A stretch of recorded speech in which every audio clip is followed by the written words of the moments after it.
There was a woman who saved thousands of lives in the bloodiest war of the 19th century. She revolutionized field medicine. She healed more soldiers than any doctor of the time. But you've never heard of her. And that's no accident. While a white nurse received medals, honors, and became a national heroine, Mary Seacole died alone, broke, and forgotten. Same war, same soldiers, same wounded, but completely opposite fates. The difference? Skin color. This is the most unfair story of medicine you never heard in history class. And once you learn the truth, you'll be shocked by what they did to her. The Crimean War is destroying Europe. Thousands of British soldiers are dying, but not in the ways you imagine. They're not dying on the battlefields fighting the Russians. They're dying afterward, dying in hospitals, dying from infections, dying from preventable diseases, dying because no one knows how to care for them properly. The conditions are horrific. Wounded soldiers are thrown into filthy tents. Blood is everywhere. Flies cover open wounds. Contaminated water. Rotten food. The smell of decaying flesh mixed with disease. Doctors don't wash their hands between patients. They use the same dirty instruments on dozens of soldiers. And then they're left confused when infections spread like wildfire. The mortality rate in British field hospitals is over 40%. This means that nearly half of the soldiers who arrive wounded will die, not from the severity of their injuries, but from medical incompetence, from the inhumane conditions, from the complete lack of basic hygiene. The British government is panicking. The press is covering everything. Journalists are sending reports detailing the horrors soldiers face. The public is outraged. Mothers, wives, and sisters are demanding something be done. The pressure is mounting. And that's when two women decide to take action. The first, you surely know, Florence Nightingale. Beautiful, elegant, from a wealthy and well-connected family. She organizes a group of nurses and sets off for Scutari, Turkey, home to the main British hospital. She arrives with the full support of the government, resources, money, recognition from the press. She will make history. Everyone knows it. The second woman you've probably never heard of. Mary Seacole, born in Jamaica, daughter of a black Jamaican mother and a Scottish soldier father. Dark skin, Caribbean accent, no connections to the British elite, no family money, nothing but decades of experience saving lives. And here's the detail that changes everything. Mary Seacole had far more experience than Florence Nightingale. Much more. While Florence came from a comfortable life and had learned nursing in clean, organized European hospitals, Mary had learned in the real trenches. Mary Seacole wasn't just a nurse. She was a healer, a practical doctor, a woman who had spent decades treating the world's deadliest tropical diseases. Cholera, yellow fever, malaria, diseases that killed European doctors in a matter of days. But Mary knew how to treat them. She had learned from her mother, a respected healer in Jamaica who blended traditional African knowledge with European medicine. Mary grew up watching her mother save people whom white doctors had given up on. She learned that plants could heal, that hygiene was essential, that the body needed care, yes, but also dignity. When she was still young, Mary began traveling. She went to Cuba, the Bahamas, Haiti, Panama. In each place, she studied. She learned. She treated the sick. When a cholera epidemic devastated Panama in 1850, Mary stayed. While doctors fled for fear of infection, Mary stayed, treating the sick. She developed her own methods, her own recipes, her own techniques. And do you know the most impressive thing? It worked. The people Mary treated survived at much higher rates than those treated by conventional doctors. She had no degree. She had no certification. She had no official recognition. But she got results. So when the Crimean War began and Mary heard about the horrific conditions British soldiers faced, she knew exactly what to do. She had the experience. She had the knowledge. She had the skills. She could save hundreds, maybe thousands of lives. Full of confidence and determination, Mary traveled from Jamaica to London. She went straight to the War Office. She offered her services. She explained her experience with cholera, yellow fever, and war wounds. She showed her credentials, her letters of recommendation from doctors who had worked with her, her records of patients saved. The answer was no. She tried again. She went to another department. She explained everything again. Another no. She tried to join the group of nurses Florence Nightingale was leading. Surely they needed someone with her experience, right? Someone who actually knew how to treat tropical diseases and infections? No. Refused. Mary tried 6 times. 6 different departments. 6 rejections. And all for the same unspoken reasons. She was black. She was Jamaican. She didn't fit their image of a proper nurse. It didn't matter that she had more experience. It didn't matter that she had saved more lives. It didn't matter that she was exactly what they needed. The door was closed, and Mary knew exactly why. Years later, she wrote in her autobiography, "Was it because my skin was dark that they rejected me? I can't help but wonder. I won't believe it was for any other reason. Anyone else would have given up, would have gone home defeated, would have accepted that the system didn't want her. But Mary C. Cole wasn't just anyone. If the British government wouldn't help her get to Crimea, she would go on her own. With her own money, with her own resources. She sold everything she owned. She gathered her life savings. She found a business partner willing to invest. And she simply went. Imagine the courage. Imagine the determination. A middle-aged black woman traveling alone to a war zone, with no official support, no protection, no guarantee that she would be accepted when she got there. But she went anyway. Mary arrived in Crimea in 1855, and what she found was worse than she imagined. Wounded soldiers scattered across the ground, groaning in pain, begging for water, for food, for relief. Many of them covered in their own excrement because there was no one to clean them. Infected wounds turned gangrene. Young men died slowly in agony. She wasted no time. Since the army wouldn't officially hire her, she opened her own business. The British Hotel. It wasn't exactly a hotel. It was part store, part restaurant, part field hospital, part refuge. Mary sold supplies the soldiers needed. Decent food, medicine, hot drinks, a place to rest. But most importantly, she treated the wounded for free. And here's where the story gets truly incredible. Mary didn't wait for the soldiers to come to her. She went to them. On the battlefield, during the fighting. Yes, you heard that right. This 50-year-old woman would mount her horse and ride straight to the front lines.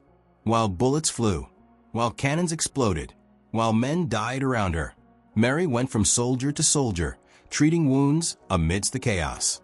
The soldiers began calling her Mother Seacole. Mother Seacole. When they saw that Jamaican woman running across the battlefield with her medicine bag, they knew they had a chance. She cleaned wounds right there. She applied her ointments and treatments. She gave water. She gave comfort. She gave hope. Her techniques were revolutionary for their time. She insisted on extreme cleanliness. She washed everything. She boiled instruments. She kept patients clean. She used herbs and natural substances that actually worked against infections. Many of these techniques she had learned from her mother and Caribbean healers. Knowledge that had been passed down for generations. Knowledge that European doctors completely ignored, considering it primitive. But it worked. The soldiers Mary treated survived. Soldiers other doctors had declared hopeless recovered under her care. She treated cholera, dysentery, bullet wounds, amputations, everything. And her success rates were incredible. One soldier wrote in his diary, "When you saw Mother Seacole, you knew you were going to be okay. She had a way, steady hands, a calm voice, and she really cared. You could see it in her eyes." Another wrote, "She showed up in the middle of the heaviest bombardment I've ever seen. She just showed up as if bullets couldn't touch her. She treated my friend who had shrapnel in his leg. She saved his leg. She saved his life. The doctors wanted to amputate, but Mother Seacole said she could. And she did."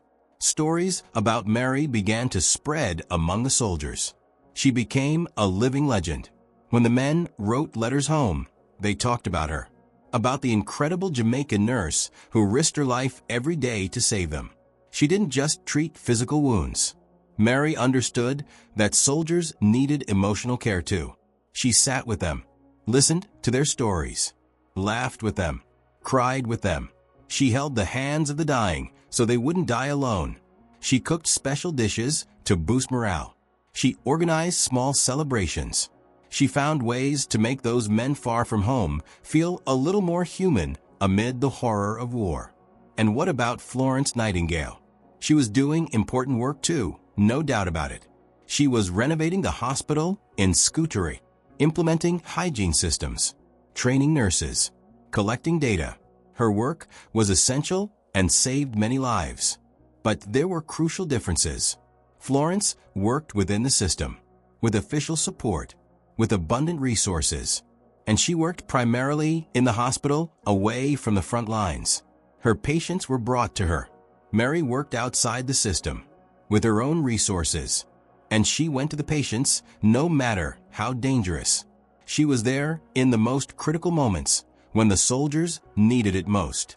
There was also a more uncomfortable difference.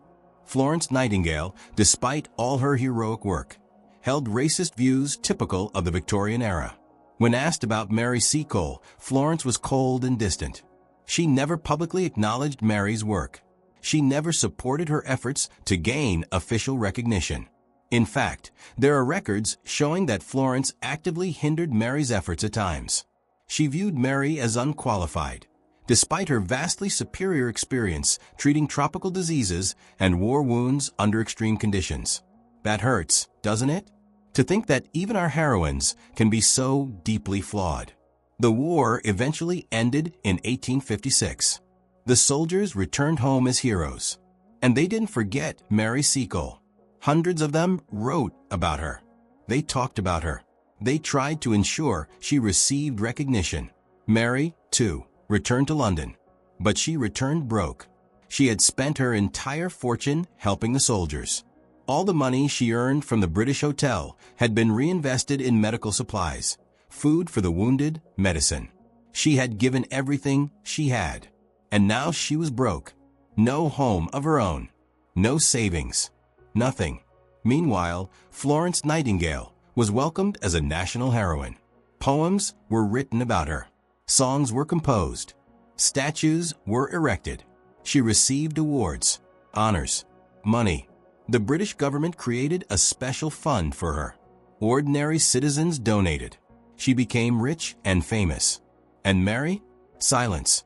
Some of the soldiers she had saved were shocked. They knew the truth. They had been there. They had seen both women at work. They knew Mary deserved at least the same recognition. A group of officers and soldiers organized. They created the Seacole Fund, a fund to help Mary financially and honor her service. They organized a charity festival. Over 1,000 people attended. Soldiers gave moving testimonies about how Mary had saved their lives. The event raised enough money to keep Mary from dying in utter poverty. It was enough for her to survive modestly, but it was a tiny fraction of what Florence Nightingale received. Worse still, official recognition never came. No medals, no government honors, no titles, nothing. The British establishment simply refused to recognize a black woman as a war hero. Mary wrote an autobiography in 1857, Wonderful Adventures of Mrs. Seacole in Many Lands. The book was a success. People loved it. Critics praised it. It was one of the first bestsellers written by a black woman in Britain. But even that wasn't enough to change attitudes. Victorian society simply couldn't accept that a black woman could be equal or superior to a white woman in anything that mattered. Mary spent her final years living modestly. Some of the soldiers she saved visited her. They brought gifts. They made sure she didn't suffer extreme hardship. But she never regained her fortune. She never received the recognition she deserved.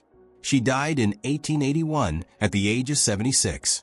Poor, almost forgotten. Her funeral was small. A few news stories were published, but nothing compared to the attention Florence Nightingale received whenever she did anything. And then something even worse happened. Mary Seacole was completely erased from history. In the years and decades that followed, historians simply stopped mentioning her name. History books about the Crimean War spoke extensively about Florence Nightingale, but didn't include a single word about Mary Seacole. Entire generations of British schoolchildren learned about the lady with the lamp, as Florence was called, but never heard of Mother Seacole.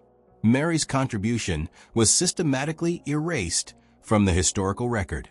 It was as if she had never existed, as if those thousands of soldiers she saved had imagined all, as if her revolutionary treatments, her unparalleled courage, her total sacrifice had never happened. Why? Because she was black. It's that simple. The Victorian and post-Victorian narrative of the British Empire had no room for black heroes, especially not for a black heroine who had made contributions equal to or greater than an iconic white heroine. It was easier to simply erase Mary from history than to grapple with the uncomfortable implications of acknowledging her. For nearly 100 years, Mary Seacole was forgotten. Her name disappeared. Her legacy was buried. And that would have been the end of the story, were it not for one thing. The truth has a way of resurfacing. In the 1970s and 1980s, historians began rediscovering Mary Seacole. Researchers, many of them black, began searching for erased histories. And when they found Mary, they were shocked. How had someone so important been completely forgotten? They began publishing articles, books, documentaries. Slowly, Mary Seacole's name began to circulate again.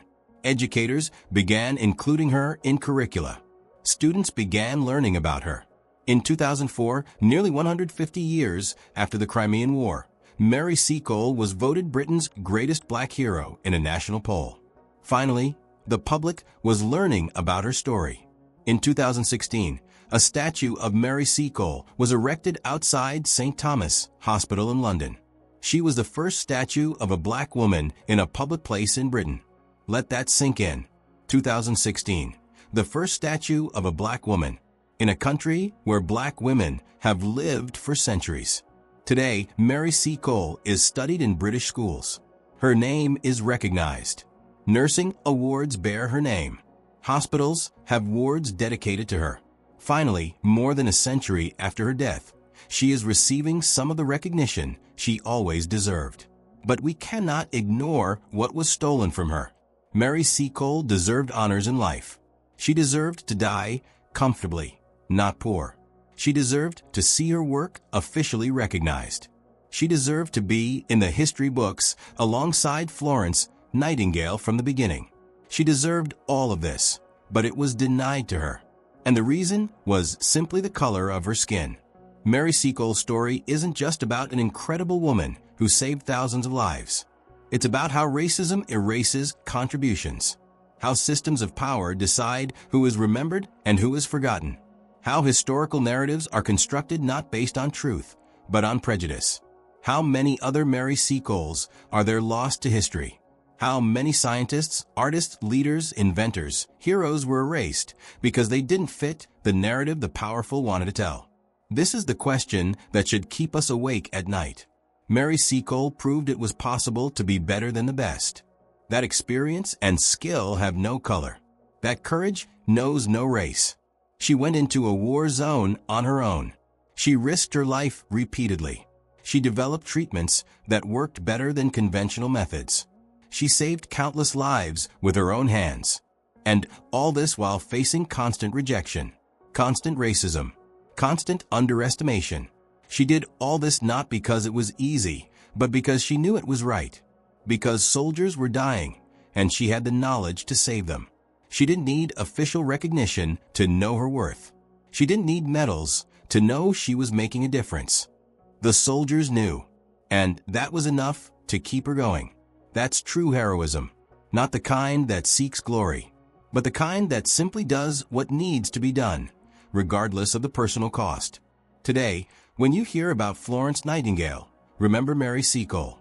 When you hear about the founding of modern nursing, remember that there are more names that deserve to be in this conversation. When you study history, always ask, who is missing from this story? Who has been left out? Mary Seacole spent decades forgotten, but her story survived. She survived because she was true, because she was powerful, because she mattered. And now you know that story. You know that the nurse who arguably saved the most lives in the Crimean War is not the one everyone knows. You know she was forgotten not for lack of merit, but for excess melanin. You know she died poor while her white contemporary died rich and famous. You know that history isn't always fair. But you also know that, eventually, the truth comes out. Mary Seacole deserved better. Much better.